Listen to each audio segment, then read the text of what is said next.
하나님의 은혜가 또 하나님의 부으시는 넘치는 은총이 오늘 예배자로 모이신 여러분들 모두에게 우리에게 풍성히 임하기를 주님의 이름으로 기원합니다. 마음은 주님이 여시는 거지만 우리도 열어달라고 손을 펼 때 그 속에 주님께서 임하십니다. 예배자가 하나님의 은혜가 아니면 예배자가 될 수 없지만, 그러나 우리가 진정한 예배자가 되길 원하여 하나님께 나아갈 때 하나님은 능력으로 함께 하십니다. 오늘 그렇게 우리 축복받는, 은혜받는 예배자가 됩시다. 여러분들에게 축복합니다. 우리 은혜받고 축복받는 예배자가 됩시다. 할렐루야. 감사합니다. 지난주에도 이렇게 은혜를 사모하면서 축복하며 시작해야 되는데 제가 짓눌림이 있었습니다. 그래서 생각해 보니까 지난주에는 빼먹었습니다. 너무 말씀에 집중하고 긴장하다 보니까 그렇게 됐습니다. 죄송합니다. 오늘은 하늘의 시민권자들 그 첫 번째 시간을 가지려고 합니다. 이 시대는 어디 시민인가가 그리 중요하지 않습니다. 왜냐하면 골방 속에 있어도 어느 나라에 있어도 인터넷만 연결된다면 세계와 소통하는 지구 시민이 됩니다. 하지만 그런다 할지라도 우리의 생활 전체에 제일 큰 영향을 미치는 것이 바로 이 시민권이라고 하는 사실입니다. 이것은 중요합니다. 생각해 보십시오. 북한 시민권자와 대한민국 시민권자, 얼마나 큰 차이가 있겠습니까?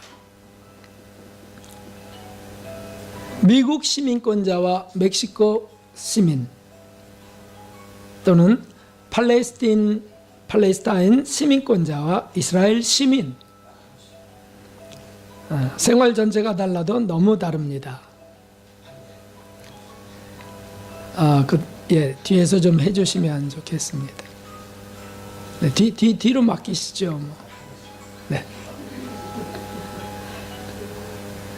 그래서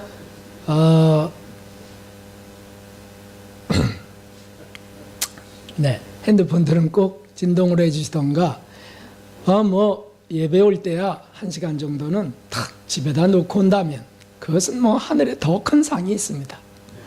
예배 올 때 누가 죽는다고 해도 뛰어갈 수 있겠습니까? 예배 마치고 가야죠. 그러니까 그저 그런 자세로 오십시오. 우리 청년들도 그런 자세로 오시고요. 우리 모두도 그렇게 되면 좋겠습니다.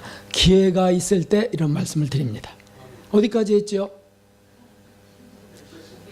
네. 그래서 미국과 멕시코 시민권자는 너무 다릅니다.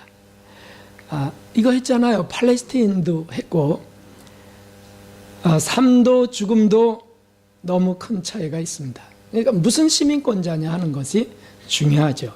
그렇다면 오늘 본문에 나오는 시민권이라고, 하늘의 시민권자가 여기 등장하는데 그것은 어떻게 대비되는 것일까요? 물론 대비되는 것은 땅의 시민권자들입니다. 하늘과 땅, 이들의 생활 차이는 정말 하늘과 땅 차이입니다. 다를 수밖에 없습니다. 많은 다른 차이들이 있지만 오늘 말씀을 중심으로 저는 두 가지만 요약해 보려고 합니다. 그리고 다음 주에는 구체적이고 실제적인 삶에 대해서 우리 찾아보려고 합니다. 먼저는 제가 말씀드릴 시간은 지금 15분밖에 없습니다. 왜냐하면 15분은 다른 분의 특강을 좀 들으셔야만 됩니다. 첫 번째, 하늘의 시민권자와 땅의 시민권자의 차이가 있습니다. 그것은 십자가 앞에서 나는 차이입니다. 땅의 시민권자들은 십자가의 원수로 행한다고 기록되어 있습니다. 저들은 십자가의 원수로 행하느니라. 하늘의 시민권자는 십자가의 군대가 됩니다. 이것이 큰 차이가 있는 거죠. 땅의 시민권자는 십자가를 지지 않습니다. 하늘의 시민권자는 십자가를 짊어지는 것입니다. 이건 어떤 것일까요? 성경에는 이렇게 되어 있습니다. 함께 읽어보실까요? 또 자기 십자가를 지고 나를 쫓지 않는 자도 내게 합당치 아니하고. 마태복음 10장에 있는 말씀. 십자가를 지고 나를 쫓지 않는 자 내게 합당치 않다. 그 다음에 마태복음 16장 24절. 이에 예수님께서 제자들에게 이르시되 아무든지 나를 따라오려거든 자기를 부인하고 자기 십자가를 지고 나를 쫓을 것이니라. 아멘. 우리가 예수님을 향해 천성을 향해 간다면, 천국 시민이라면, 그렇다면 십자가를 지고 가야 된다. 이것을 자기를 부인하고 짊어지는 것이다. 이런 것들을 보면 십자가는 뭔가 땅의 사람들이 기쁨으로 가질 것이 아니다는 거죠. 그렇습니다. 예수님 때처럼 땅의 시민권자는 하늘의 시민권자를 십자가에 못 박을 뿐입니다. 예수님이 그렇게 못 박히셨고 사도들이 그렇게 못 박혔습니다.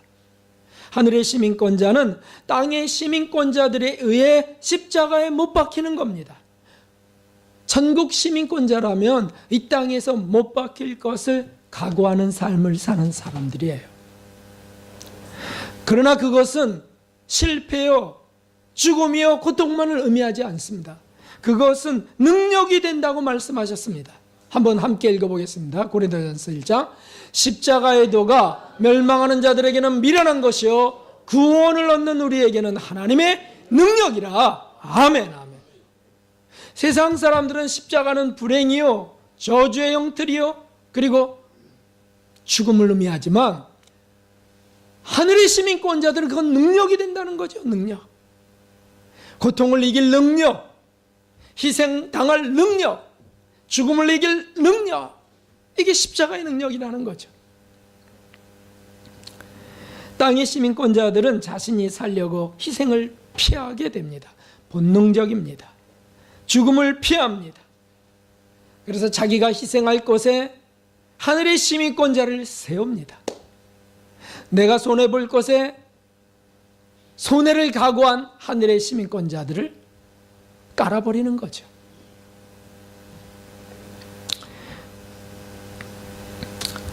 그러나 하늘의 시민권자들은 그것을 원망하지 않습니다. 이미 각오된 일들이었기 때문입니다.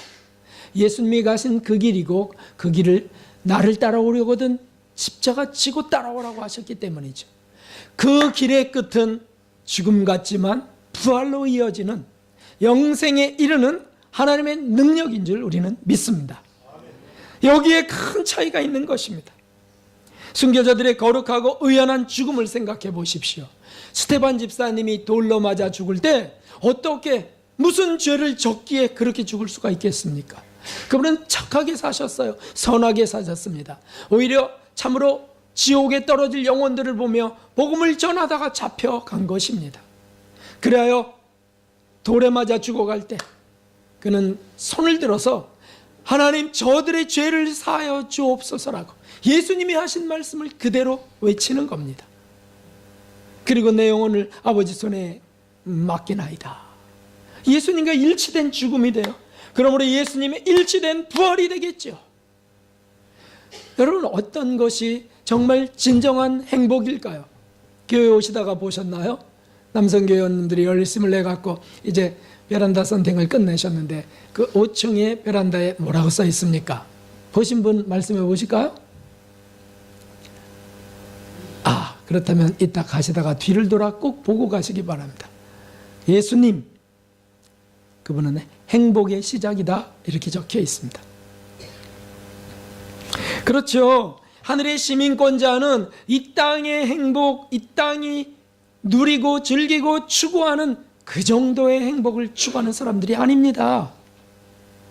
5분 동안의 기쁨, 그리고 나머지 500시간의 고통을 당하는 그런 미련한 사람들이 아니라는 거죠.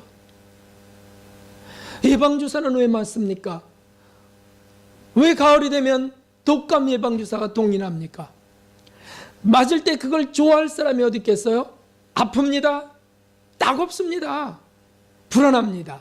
그러나 잠깐의 그 고통이 겨울 동안에 건강을 예고한다니까 맞는 것 아닙니까? 그러면 이 땅의 삶이 이렇게 10년, 20년, 아니 100년까지 산다 할지라도 영생에 비교하면 그것은 얼마나 작은 몇 초겠습니까? 몇 초도 안 되죠. 그렇다고 한다면 그 몇 초의 삶을 놓고 열심히 투자하고 열심히 이 땅에서 행복만을 추구하고 살다가 준비되지 않은 그 다음 세계에 그들은 얼마나 당황해하며 그들은 얼마나 절망하겠습니까? 이 땅의 고난이 아무리 큰 것 같아도 다음에 올 영원한 영광과는 좋게 비교될 수 없다고 성경은 말씀하고 계십니다.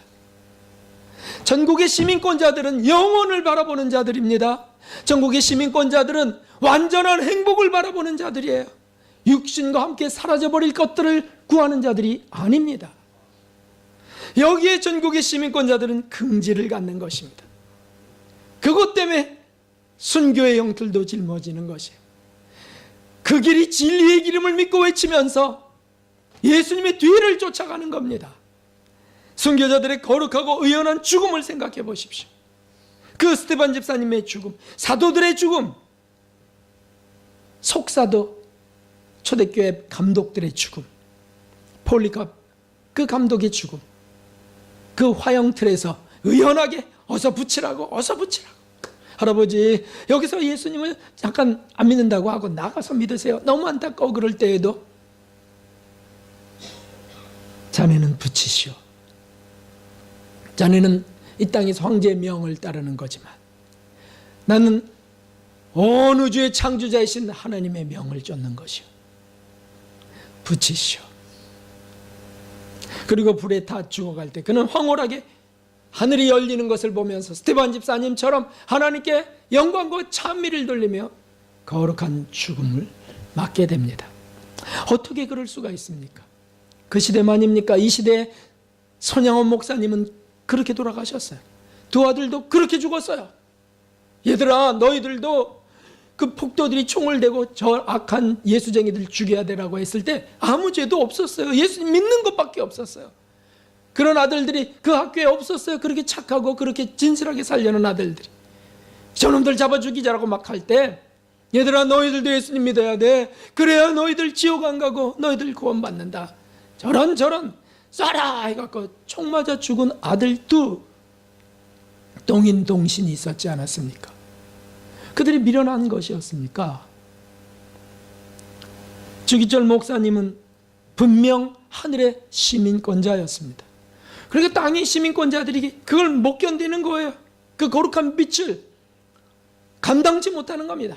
그래서 그냥 어떻게든지 고문하고 죽이고자 하고 자녀까지 데려다가 노모 아내까지 데려다가 그 앞에서 끔찍한 짓을 저지르고 그렇게 할 때에도 의연하게 하늘의 시민권자의 능력을 받아요. 사람이 할 수 있는 것이 아니지요. 그러나 그런 믿음으로 구해갔기 때문에, 그런 진리로 양육돼 갔기 때문에 그들은 건강하고 강건하게 쓰는 것입니다. 오늘날 이 시대에 정말 필요한 것이 무엇이겠습니까? 교회라면 말할 것도 없이 하늘의 시민권자들로 채워져야만 됩니다. 땅의 시민권자들이 들어와서 여기서 교정받고 하늘의 시민권자가 되는 곳이 바로 교회당입니다. 땅의 시민권자들은 바로 그런 이들을 질투합니다. 교회 안에서도 땅의 시민권자가 섞여 있다면 하늘의 시민권자를 조롱하고 핍박할 수 있습니다. 수가 작다면 할 수 없겠죠. 그러나 땅의 시민권자들이 교회 안에 들어온 수가 더 많다면 하늘의 시민권자는 교회 안에서 왕따 당할 수밖에 없습니다. 그게 바로 주기철 목사님이었지 않았습니까? 많은 땅의 목사님들이 자네만 참된 종인가? 자네만 의로운가? 하면서 신사참배 정도 하고 나서 예배드리라는데 뭐 그게 어렵냐고 이렇게 할 때 아니다. 신사참배는 분명 우상숭배요. 하나님의 1계명, 2계명에 걸리는 것이다. 주 여호와만을 숭배하고 주 여호와만을 경외하고 신앙하는 것에서 위배된다고. 그 이름을 망령되이 읽지 말라고 하는 거예요. 위배된다고. 그러면서 찍지 않았기 때문에 감옥에 들어간 것 아니겠습니까? 땅의 시민권자들이 노예를 장악하고 땅의 시민권자들이 교회를 장악해 간다면 세상의 선망이 되겠습니까? 아니죠. 지탄의 대상이 될 수밖에 없습니다. 저들은 언제라도, 지금은 교회로 모여 있지만 언제라도 위기가 닥치면 나올 거야. 저들은 죽음이 두려우면 십자가를 팽개칠 수 있는 사람들이야. 조롱합니다. 저들이 하는 꼴을 봐라. 저들의 삶을 봐라. 저게 진짜 믿는 거냐? 하나님 살아계신 걸 정말 믿고 두려워하거나 또는 소망하는 거냐? 저들의 죄악을 봐라. 목사님들의 죄악을 봐라. 세상에, 땅에 속한 사람들이 그렇게 조롱하는 것이 되어버려서야 되겠습니까?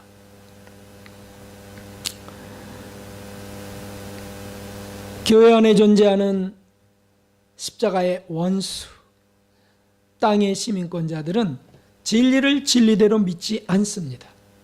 자기 편한대로 변질시켜 믿습니다.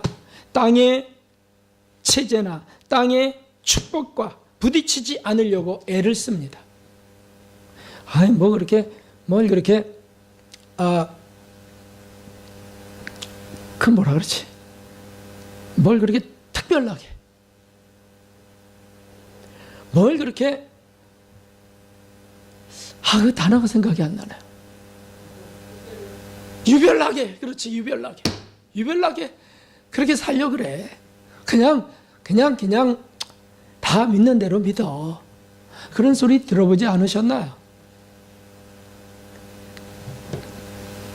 그래서 생겨나는 것이 뭐냐 하면, 그래, 뭐 땅의 질서와 그렇게 부딪힐 거 있느냐?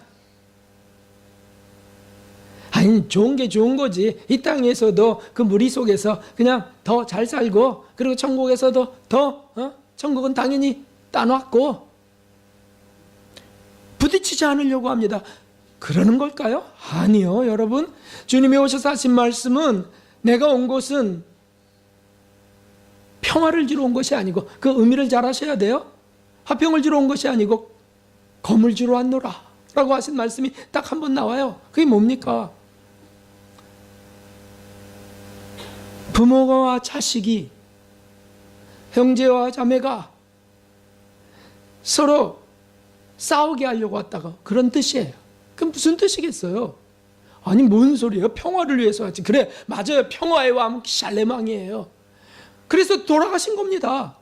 그러나 그 한 구절의 그 말씀은 무슨 뜻이냐면, 너희가 이 땅에서 땅의 행복이나 구하고 가정의 평화만 구하는 그 정도 수준으로 살게 하려고 내가 온 게 아니라는 뜻이에요.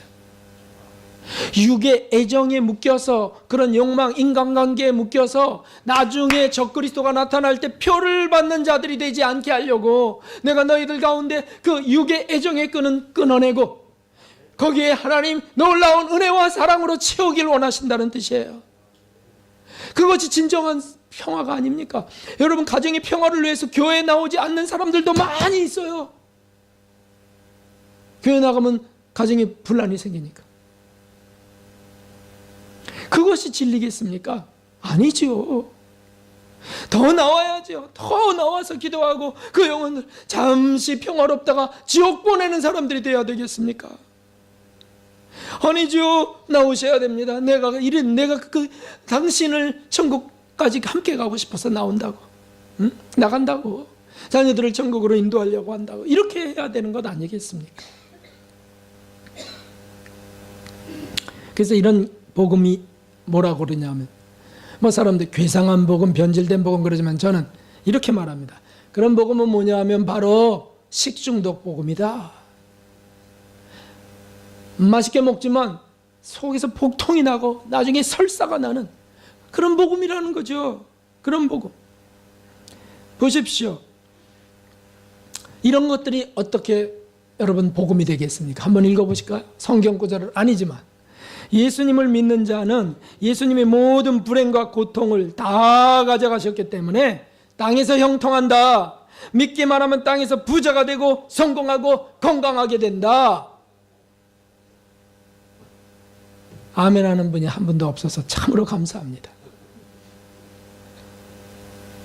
이거 아멘 하면 식중독 복음이에요. 식중독 음식을 먹는 거예요. 상한 음식. 이게 어디 예수님이 하신 말씀입니까? 아니요. 땅의 시민권자들이 복음을 변질시킨 말씀들이에요. 이들은 철저히 땅의 시민권자들입니다. 땅의 시민권자들이 예수님을 문박았고요. 주기철 목사님을 감옥에 집어넣었습니다. 성경 어디에 그런 말씀이 있습니까? 구약에 있다고 찾는 사람들도 있더라고요. 구약에 있습니다. 구약에는 떡반죽 그릇이 복을 받는다고 하지 않습니까? 하나님을 믿으면 들어가나 나가나 막 떡반죽 그릇이 복을 받아 넘친다고 했어요. 자식은 전통의 화살처럼 꽉 차게 된다고. 그러니까 많이 낳을 수 있는 건강함도 주신다고. 그건 구약의 말씀이에요. 왜 구약은 성경이 아닌가요?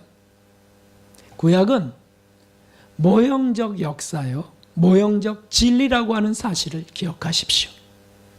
신약의 역사를 이루시려고, 예수님의 진리를 이루시려고 미리 샘플로 보여준, 한민족을 택해서 샘플로 보여준 모형일 뿐이에요. 다시 말하면 이 땅의 축복이 어떻게 이루어지는지를 보여주시면서 영혼의 축복, 영원한 축복, 하늘의 축복이 뭔지를 이걸 갖고 좀 보이게 하신 것이 바로 구약의 역사입니다. 이것을 이해하지 못하면 지금 이 시대에도 구약적 축복관을 갖고 추구해 갑니다. 그러다가 시험에 걸려요. 왜냐하면 그렇게 주님이 이끌어가지 않으시거든요. 성장하는 영혼은 고통이 따르고요, 고난의 길을 갈 수 있게 하세요. 강하고 담대한 믿음을 갖게 하세요. 연단받아 정결케 되는 일이 우선이기 때문이죠. 그러니 어떻게 됩니까? 그런 속에 있는 분들은, 땅의 시민권자들이 구약을 믿고 막 그것만 믿고 가는 분들에게는 완전히 왕따 당하는 겁니다. 잘못됐다는 겁니다. 그런가요? 아니요. 예수님의 사도들을 생각하니까 정신이 번쩍 납니다. 아, 그래, 그분들 다 같이 그 길을 가셨는데 내가 왜 혼동스럽지? 식중독 복음에 잠시 취한 것입니다.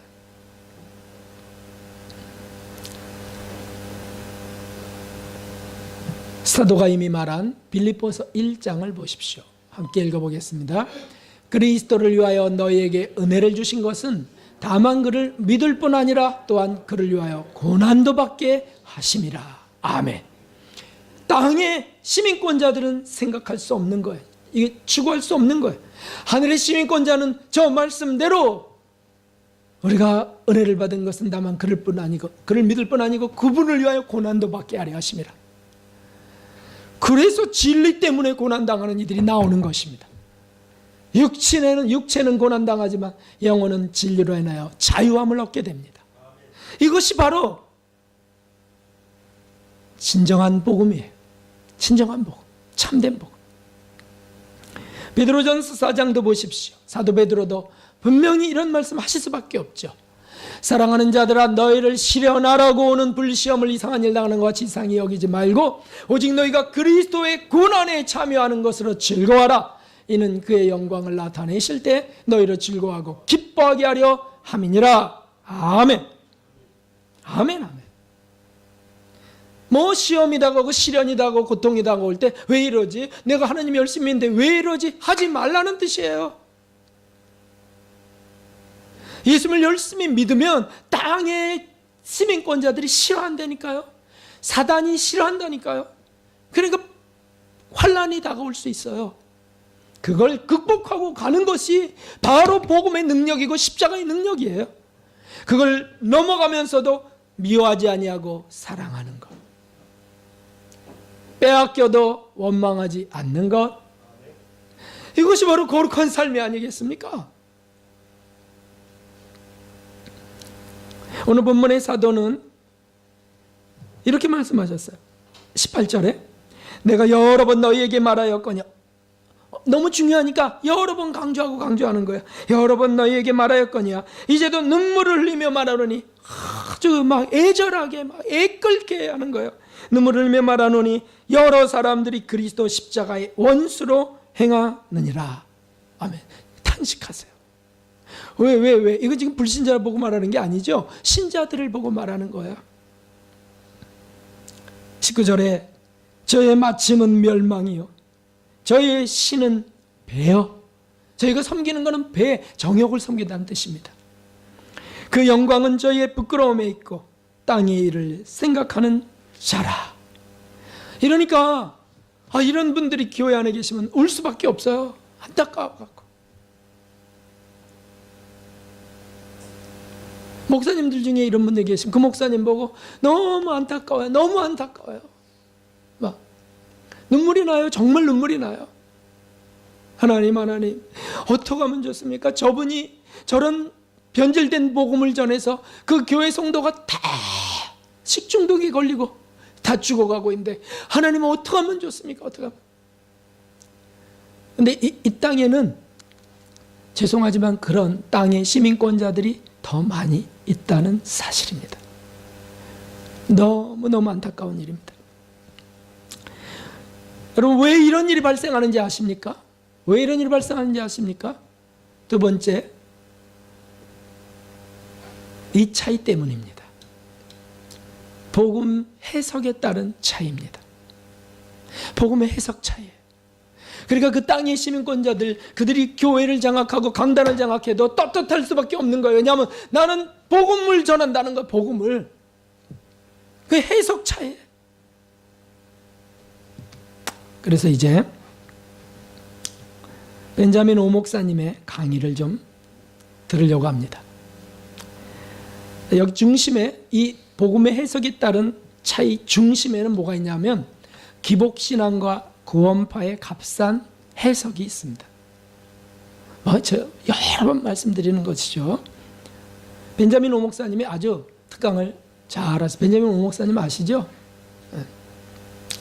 여기 보면 우리가 이걸 들으면 우리가 얼마나 큰 은혜 속에 있는지 다시 감사하게 됩니다. 자, 보십시오. 틀어주실까요? 다 끄시고요. 14분 정도 드릴 겁니다. 14분 정도. 잘 들어보십시오.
교회를 다니는 사람, 예수님을 믿는다고 하는 사람들을 가장 많이 지옥으로 보낸 거짓말은 뭘까?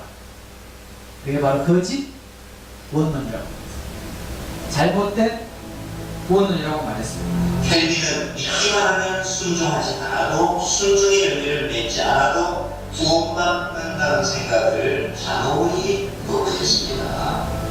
구원은 믿음으로만 하는 것이다. 행함은 구원에 관계된 것이 아니라 상급에 관계된 것이다. 우리가 앞으로 구원은 믿음으로 얻는 것이다. 맞죠? 행함은 상급에 관계된 것이다. 이건요. 이것이 왜 그럴듯한 거짓말인지 설명했어요. 첫째, 성경은 단 한 번도 믿음과 행함을 분리한 적이 없다. 둘째, 믿음이 첫째 믿음이면 반드시 행함이 있다고 되어 있다. 근데 이거를 아주 교묘하게 나눈 거예요. 켈빈의 가르침에 의하면 행함을 통해서 구원에 이르지는 못하지만 행함이 없이도 구원받지 못합니다. 행함은 믿음의 진정성을 입증해 줍니다. 행함이 없는 믿음은 그 검증에서 탈락한 죽은 믿음이죠. 구원은 믿음으로 얻는다. 아멘. 그러므로 행함은 구원과는 무관한 것이다. 이게 너무나 그럴듯한 거짓말이었고 무수히 많은 교인들이 이 거짓말에 속아서 아마 제가 아직 안 가봤지만 아마 너무나 많은 사람들이 지옥에서 억울해하고 있을 것입니다. 근데 지금 제가 여러분들에게 나누는 이야기는 이 똑같은 맥락에서 정말 이것은 신학적으로 아주 치명적인 구원론의 오류인데 그게 뭐냐면 구원은 칭의에만 관계된 것이고 성화는 상급에 관계된 것이다. 라는 거짓말이죠. 켈빈을 따르면 그리스도의 연합의 바탕 위에서 믿음과 회개, 칭의와 성화는 긴밀하게 연합되어 그리스도의 삶 전 과정에 함께 갑니다. 따라서 성화 없이 칭의의 근거에서만 구원받지 못하듯이 행함 없이 즉 순종과 회개의 열매 없이 믿음으로만도 구원받지 못합니다. 켈빈에 따르면 그리스도 안에 의롭다함을 받는 사람은 동시에 거듭나서 하나님의 법을 말씀을 즐거이 순종하는 삶을 살게 된다. 그러므로 우리를 의롭다 하는 믿음은 반드시 순종의 열매를 산출 받는 믿음입니다. 그래서 믿음은 순종을 미신하는 것이 아니라 순종을 가능케 하는 유일한 은혜의 채널이라고 할 수 있죠. 따라서 오직 믿음으로 의롭다함을 받는다는 것을 행함이 없는 믿음으로만 구원받는다고 이해하는 것은 큰 사고입니다. 여기서 한국교회 만연한 박산 구원의 복음에 얼마나 종교교육자 필리의 구원론과 거리가 뭔지가 확연하게 들어요. 제가 이 말씀을 드리기가 굉장히 어려운 이유는 뭐냐면 지금까지 우리는 오랜 세월 동안 이렇게 배워왔어요. 우리 구원은 칭의에만 관계된 것이다. 믿음으로 의롭다고 우리를 구원하는 것이다. 거룩한 삶, 성화는 구원과 무관하고 상급에만 관계된 것이라고 여러분도 그렇게 배우셨고 저도 그렇게 배웠고 수많은 목회자들이 그렇게 하고 있습니다. 대한민국의 개혁주의 신학자의 간판 교수인 박영돈 교수입니다. 이분이 바로 장로교 신학을 우리나라에서 가장 정통으로 가르친다고 하는 신학교의 대표 교수님이라고 말씀을 드렸습니다. 자, 이분이 아주 재밌는 글을 쓰셨는데 제목 좀 들어보세요. 제목이 뭐냐면 주를 보지 못할 교인들. 이게 제목이에요. 주를 보지 못할 교인들.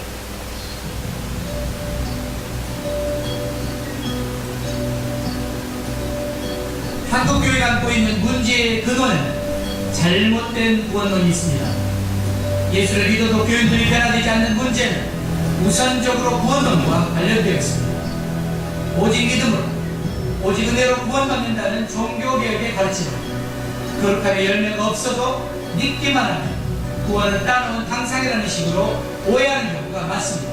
그러나 이것은 심각한 복음의 변질입니다. 믿기만 하면 거룩한 열매가 없어도 구원은 따놓은 당상과 같다 하는 식으로 이해하는 것은 종교개혁의 징계를 완전히 왜곡시킨 이단적인 발상이라고 할 수 있죠. 칼빈이 가장 혐오하고 경계했던 것이 이 징계론이 그런 식으로 왜곡되는 것이었습니다. 믿기만 하면 거룩함이 없어도 무조건 구원받는다는 생각이 도대체 어디서 나온 것인가요?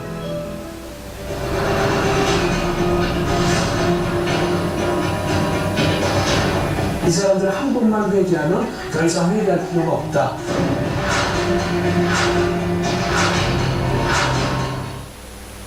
세월호 사태로 인해 구원파의 교리가 도마 위에 올랐습니다. 그들의 구원 교리에 의하면 자신이 구원받았다는 확신을 얻으면 더 이상 죄를 회개할 필요가 없다고 합니다. 그 후에는 어떻게 살아도 한 번 받은 구원은 영원히 유효하다는 것입니다. 그러나 이런 가르침은 사람들을 자유하게 하는 것 같지만 오히려 방종에 빠지게 하며 파멸에 이르게 합니다. 그런 사이비 구원은 유병원과 그 일가와 측근에게서 볼 수 있듯이 양심이 타인맞은 괴물 같은 인간들을 만들 수 있습니다. 이것이 개신교 구원의 교리가 얼마나 괴이하게 왜곡될 수 있는지를 보여주는 극단적인 예입니다. 그런데 더 심각한 문제는 이런 구원파를 이단이라고 보는 많은 교회에서 전하는 구원의 교리도 이와 크게 다르지 않다는 것입니다. 김세윤 박사가 얼마 전 그의 강연한 책에서 대다수의 한국 교회도 사실상 구원파적인 복음을 전하고 있다고 지적했습니다. 예수 믿는다고 예수 주로 영접하고 예수를 주로 구원자로 영접해. 그러면 너는 죄사함 받고 의인 됐어. 거기까지 전도한 사람들, 그 목사들. 그러니까 이제부터 너는 아무렇게 살아도 돼. 그 말은 안 치워. 그러나 듣는 사람에게는 어렵게 살면 좋지만 못해도 괜찮아. 구원의 확신만 가지면 돼. 너 의인 됐어. 무죄성 됐어. 그게 구원파 아닙니까? 그런데 한국에서는 이 구원파를 이단으로 하는 정통 목사들이 사실상 구원파 복음을 선포하는 거예요.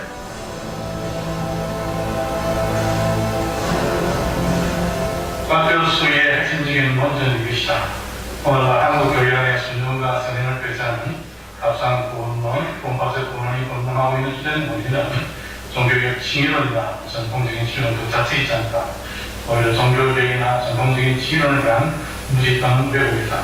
따라 오늘 한국 교회의 상황을 종교적 칭의론이나 전통적인 칭의론 그 자체에 두고 비판하는 것은 잘못이다. 박 교수는 칭의와 선화의 불가분리성과 함께 선화를 칭의와 함께 그분의 필수적인 요소로 부활시킨 결변을 실제로 과연 종교적 칭의론에 면제를 주면서 전통적인 칭의론을 옹호하는 박 교수는 정당한다. 한 루터를 가르쳐 칭의의 신학자로 결변을 가르쳐 선화의 신학자로 부를 만큼 루터는 예수 그리스도를 믿음으로 보여주는 이신칭의를 강조했고 결변은 성령에 의한 그리스도의 연합을 통하여 칭의와 함께 동시적으로 보여주는 승화를 강조했다. 종교의 전부제였던 루터는 로마 가톨릭 교회의 대립관계에서 선행을 배제하는 복음과 선행을 요구하는 율법을 철저하게 섣불리십니다. 루터에게 있어서 복음은 하나님의 은혜에 비해 오직 그리스도를 믿는 믿음을 통해 주어지는 수동적인 의와 관련됩니다. 반면에 율법은 인간의 순종과 선행을 요구하는 능동적인 의와 관련됩니다. 그래서 루터는 수동적인 의를 강조하는 칭의와 능동적인 의를 강조하는 승화를 서로 분리시키시며 능동적인 의인 행함을 강조하는 야고보서를 지푸레 같은 서신으로 강조했다. 여러 가지로 루터는 승화를 본인의 필수적인 요소로부터 배제시키실 뿐만 아니라 복음과 율법, 칭의와 승화, 이론과 행위, 신학과 윤리, 직설법과 명령법을 서로 분리시켰다. 심지어 루터는 예수의 상상 설교에 있는 윤리적인 교훈과 바울의 서신에 들어있는 많은 윤리적인 거면들을 복음이 아닌 율법으로 규정합니다. 근데 아쉽게도 계몽주의 시대 이후 지난 200년 동안 서구교회와 그리고 한국교회의 칭의론에 많은 영향을 준 사람은 켈빈이 아니고 루터입니다. 그러나 박영근 교수가 밝힌 것처럼 켈빈 루터보다 약간 후시대 사람으로 루터의 이신칭의 신학의 맹표와 단점을 보완하기에 선화의 중요성과 더불어 칭의와 선화의 불가피성을 강조했다. 켈빈에게 있어서 칭의와 선화는 필수의 한 인기강에서 인성과 신성이 없는 일학되어 어느 순간도 서로 분리될 수 없는 것은 그리스도의 연합을 통하여 성령의 공시적을 주어집니다. 어느 순간도 서로 분리될 수 있다. 선화 없는 칭의나 칭의 없는 선화를 생각할 수 없는 것처럼 칭의 없는 본이나 선화 없는 본을 생각할 수 없다. 칭의와 똑같이 선화도 본의 필수적인 요소이다. 하지만 요한스럽게도 한국교회에서 켈빈을 많이 말하지만 이와 같은 켈빈의 입장이 제대로 소개되거나 가르치지 못했다. 박영근 교수가 지적하고 있는 것은 켈빈의 성화의 신학이 한국교회에 제대로 가르쳤다면 한국교회 오늘은 받아들일 것이고 사회적 오늘의 전쟁도 불교를 쓸 수도 있다. 성경은 분명 거룩함이 없습니다. 아무도 주를 보지 못하리라고 말씀했습니다. 이것이 성경의 일관된 가르침입니다. 죄에서 떠나 순결한 거룩하지 못한 영, 주님을 보지 못하고 하나님 나라에 들어가지 못합니다. 거룩함이 없어도 믿기만 하면 무조건 구원받는다는 생각은 성경 말씀에서 벗어날 뿐 아니라 종교개혁의 가르침을 왜곡한 것입니다. 거룩한 두려움이 없이 확신으로만 충만한 사람, 거룩하게 살지 않는데 자신이 구원받았다는 확신에 조금도 드림이 없는 일, 망할 사람입니다. 거룩하게 살지 않으면서 믿었기에 구원받았다고 함께 확신하는 것은 마귀가 준 거짓 확신입니다. 지금 한국교회에 마귀적으로 왜곡된 구원의 복음을 통해 마귀가 심어준 거짓 구원의 확신에 사로잡혀 있는 교인들이 많습니다. 이런 이들은 자신의 믿음을 돌아보며 자신의 구원의 여부를 염려하며 두렵고 떨림으로 구원을 확보하려는 경각심이 없습니다. 내가 참된 믿음을 가졌는지, 내가 참으로 구원받았는지 오직 거룩함의 열매로 증거되어야 합니다.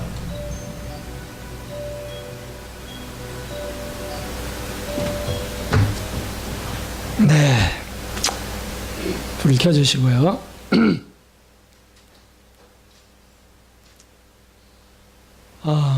어떻게 들으셨습니까? 마침 뉴스 보도처럼 그런 억양으로 진행했지만은 얼마나 긴장되는 것인지. 정말 이 나라가 큰일 났구나.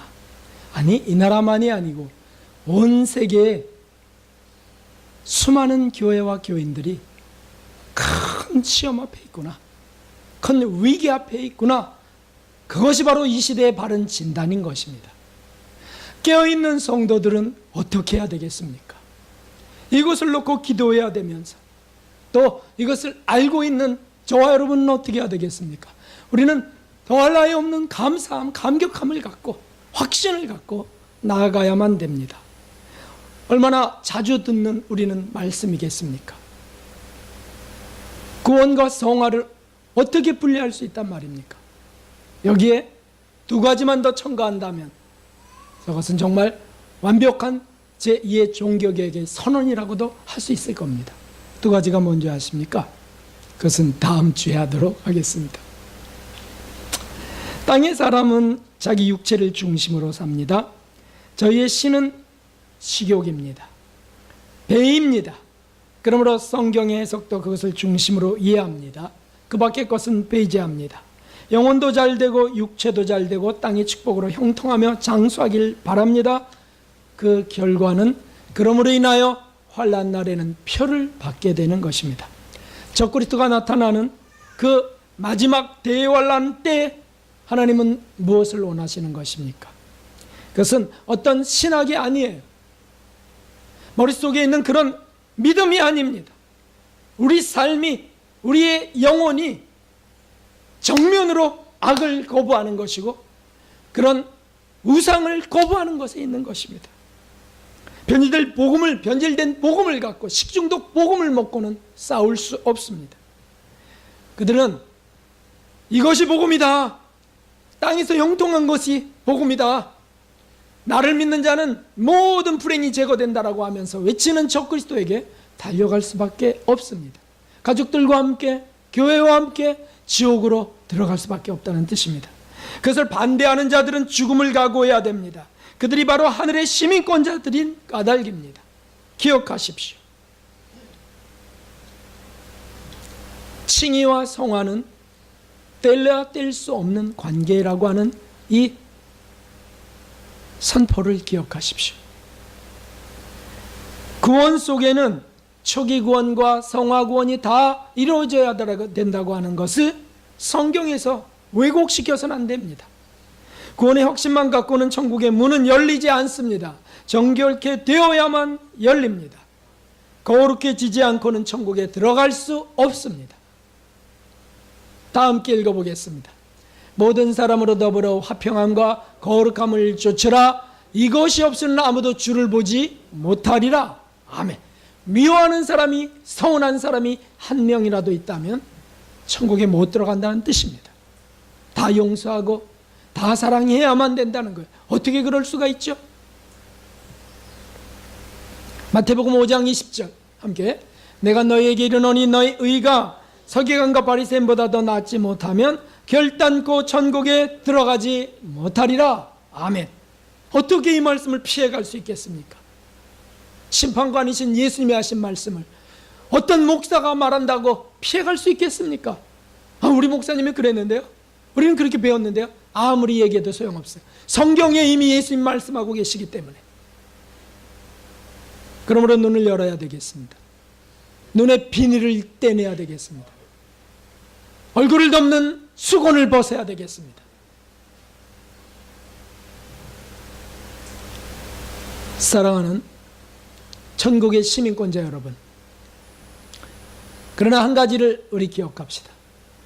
이것이 우리 힘만으로, 우리 의지만으로 될 수 없는 일이라는 사실을 우리는 고백해야만 됩니다. 어떻게 우리 의가 서기관과 바리새인보다 낫겠습니까? 어떻게 모든 사람으로 화평함과 거룩함을 쫓는 사람이 될 수 있겠습니까? 우리 힘만, 우리 의지로는 안 되는 거예요. 그래서 무엇이 필요하다고요? 그래서 바로 십자가의 능력이 필요하다고 말씀드렸지 않았습니까? 할렐루야! 십자가의 능력이 필요한 것입니다. 그 앞에 나가 고백하고, 자기가 미움이 일어날 때마다 고백하고, 또 행동을 수정하고, 또 그렇게 달려가려고 할 때 하나님 능력으로 우리에 함께 하신다는 사실이죠. 성령의 인도하심은 절대 필요합니다. 하나님의 은총은 반드시 필요합니다. 그러므로 예수님이 하셨습니다. 말씀하셨습니다. 함께, 예수님께서 저희를 보시며 가라사대 사람으로서는 알 수 없으되 하나님으로서는 다 알 수 있느니라. 아멘. 주님께서 도와주신다고 하신 거예요. 멍에를 함께 지신다고 하신 거예요. 다만 복음을 변질시키지 말라는 것이죠. 식중독 복음을 찾아다니지 말라는 것이죠. 이 말씀 그대로 믿고 그대로 아멘 하면서 못 사는 것들은 회개해 가면서 달려갈 때 하나님은 우리를 거룩하게 인도해 가시는 것입니다. 사랑하는 성도 여러분, 주님을 의지하여 그 길을 갑시다. 할렐루야. 하늘의 시민권자들이 되어 갑시다. 우리가 천국 시민권자임을 믿고 땅의 시민권자들에게 선포해야 되겠습니다. 우리는 타협하지 않겠습니다. 아무리 큰 교회가 그렇게 나아간다고 할지라도 여기는 이상한 데 아니야라고, 심지어 마구 이단으로 정죄하고 난무하는 한국 교회에서 위축되어서는 안 될 것입니다. 복음이라면 우리가 목숨을 거는 것이에요. 이 목숨 건 그들은 영생에 이르게 될 것입니다. 죽음을 거부하는 자들은 땅의 표를 받게 될 것이에요. 그러나 죽음을 각오하는 자들은 부활의 능력이요 영생의 은혜 속에, 축복 속에 들어갑니다. 사랑하는 성도 여러분, 21절에 말씀하신 죽음을 넘어 부활에 이르게 하심을 굳게 믿으면서 나아가시는 저 여러분들 되기를, 끝까지 우리 이 길을 함께 가는 자들 되기를 주님의 이름으로 축원합니다. 544장 우리 힘차게 찬송드리고 우리 기도하겠습니다.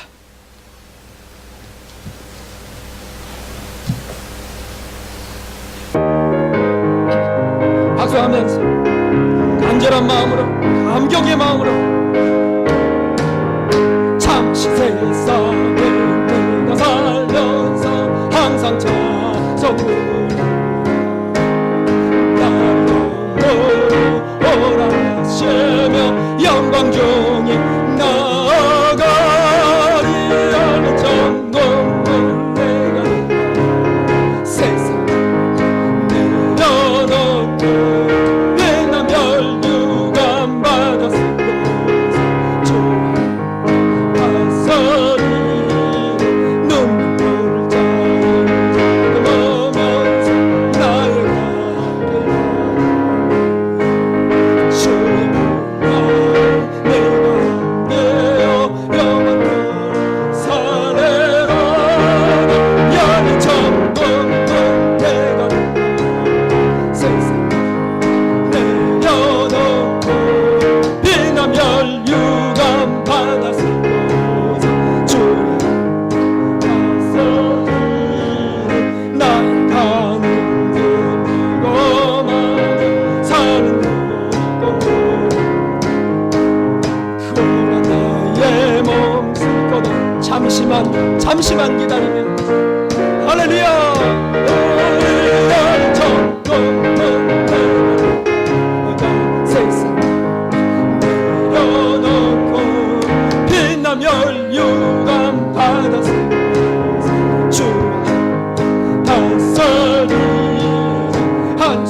다시도 죽음 없는 한 삶 내가 누리던 주올때 기쁨 넘치리라 열정도 내가 누려 세상 내려놓고 비행하며 주님 하면 크게 부르고 하나님 하늘의 시민권자임을 감사합니다. 하나님이여 승리하게 해달라 주님 한번 기도합니다. 주님 오 하나님 아버지 이 나라를 위해서도 기도합니다. 하나님 우리 교회들을 위해서도 기도합니다. 주의 종들을 위해서도 기도합니다. 선교사들을 위해서도 기도합니다. 오 하나님이여 하나님이여 땅의 시민권자가 아니고 하늘의 시민권자가 되기를 소망합니다. 아버지 변절된 복음 식중독 복음이 판을 치고 있나이다. 주 긍휼을 베풀어 주소서. 저 벤자민 목사님을 강하게 세워주시고 하나님 이 단체를 강하게 세워주시옵소서. 오 하나님이여 그리하여 주님이여 하나님이여 의연하게 말씀을 제대로 전하고 목숨을 걸고 순교의 각오로 주님이여 복음을 선포하는 자들 되게 하시고 하나님이여 그런 사도바울 같은 전도자들이 되게 하여 주옵소서. 오 여호와는 교회들이 주님이여 무너져가고 있나이다. 하나님이여 땅의 시민권자들이 장악해가고 있나이다. 오 하나님이여 불쌍히 여겨 주옵소서. 하나님 하늘의 시민권자들이 나오게 하시고 교회마다 주님이여 전국 시민권자들로 가득 차게 하시고 그것이 주님의 십자가의 능력으로 이루어지기를 소망합니다. 오 하나님 이끌어 주옵소서. 주님이여 복음을 주님이여 목숨 걸고 지켜가는 자들 하나님이여 내 삶이 주님이여 믿음과 함께 내 삶이 바뀌는 하나님이여 그 은혜가 주어지기를 원하고 주 역사하여 주시고 결코 위축됨이 없게 하시고 결코 비굴하지 않게 하여 주옵소서. 주 우리와 함께 하여 주시는 줄 믿사오. 복음과 함께 말씀과 함께 예수님과 함께 살다 예수님과 함께 죽고 예수님과 함께 부활하게 하여 주시옵소서. 오 하나님 이끌어 주시옵소서.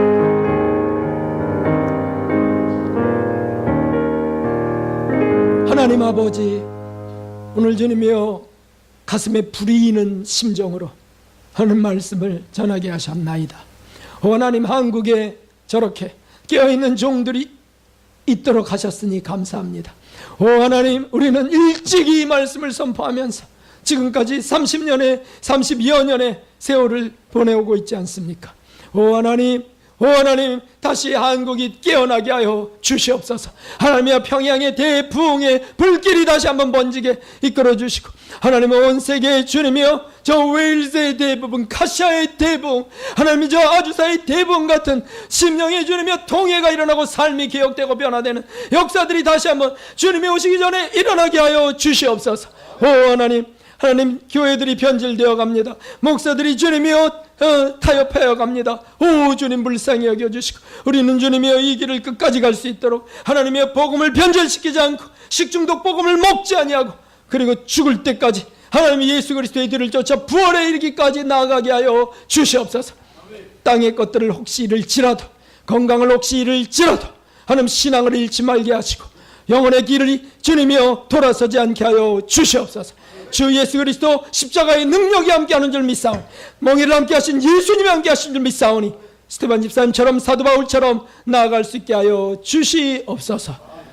그런 모든 이들에게 하나님께서 책임져 주시고 그 영혼을 머리털 하나도 상치 않게 하심을 믿사오니 주님 영광 받아 주시옵소서. 귀한 예물을 그 믿음과 함께 고백과 함께 드렸사오니 받아주시고 필요한 것들마다 주님이 헤아려 갚아주시되 하나님의 강한 믿음과 함께 이 땅에서도 승리의 삶이 될 수 있도록 역사해 주시옵소서. 감사드리며 예수 그리스도의 이름으로 기도하옵나이다.